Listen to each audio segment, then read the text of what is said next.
Hey, so today I want to draw a couple of ideas together that people throw around, but they don't really think critically about.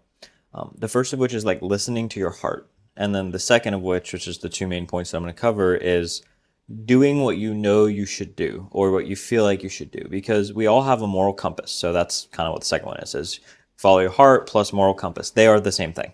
That's kind of the punchline. And so, for example, if you wake up and you know your house is pretty dirty and you should clean it, and you wake up in the morning and you have that, you just kind of know. I have no better way to explain it than you know. And if you have this feeling, you will understand exactly what I'm talking about. You know that you should probably do something, and then you don't do it, and you either get numb to it, you'll be a little bit less happy, or maybe you'll just be kind of meh. Like you won't be unhappy, you won't be hard on yourself about it, but you'll just kind of like not be happy, you know? Or you'll be hard on yourself about it and it'll kind of piss you off because you feel like you didn't do what you should have done today and you feel like a piece of crap, like whatever, right?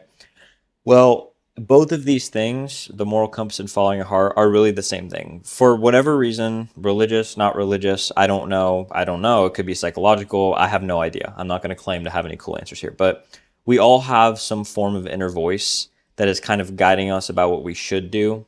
You could call it like the subconscious and the conscious. I don't really know. But if you wake up in the morning and you know that you need to clean your house because it's dirty, and then you choose not to, the you who chose not to is you who you associate yourself with. Like you and I are, we are the people who chose not to. So then who is that inner voice that was telling you that you should have done it? I don't know.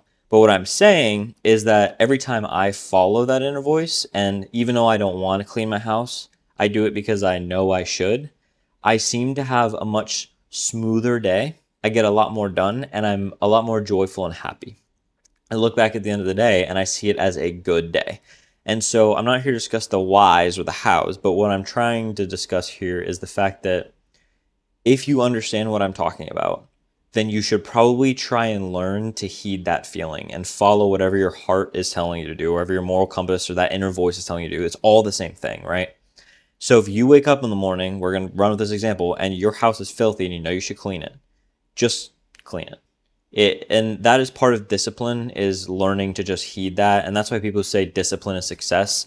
And people associate discipline with being like super unhappy all the time and it sucks, which maybe like 30 or 40% of the time that's the case, maybe less, maybe more, depending on the person. But a lot of the time you'll find that when you are disciplined and you're acting this way, you actually are happier because you do what you know you should do. And I mean, I like to think about it this way, in the fact of like, I don't really believe in destiny or predetermined fate, but I do think that we have options, right? So say when I wake up in the morning, I have 5 possibilities. I can either do the thing, I can do the thing, but like way later in the day. I can not do the thing at all. I can do the thing the next day, or I can schedule the thing or plan to do the thing, but not actually do the thing. The only reality where that goes like well is the one where I either do it right in the morning or do it later in the day. But the one where I do it in the morning goes better than the one where I do it late in the day. And you can rank these best to worst, right? And the closer you get to just doing it when you know you should do it, seems to open this door to a reality where things are better. I don't know if that makes any sense. It's kind of voodoo and kind of weird, but like if you have a feeling in your heart, I should do this, and you heed that and you actually go do it, then that feeling, that urge, that inner compass, it will get stronger because you listen to it. In the same way that if you have negative thoughts and you keep thinking about them, those thoughts will get more prevalent, they'll get stronger. Anything that you like give your energy to gets stronger, right? If you think about it, it grows. And so if you start putting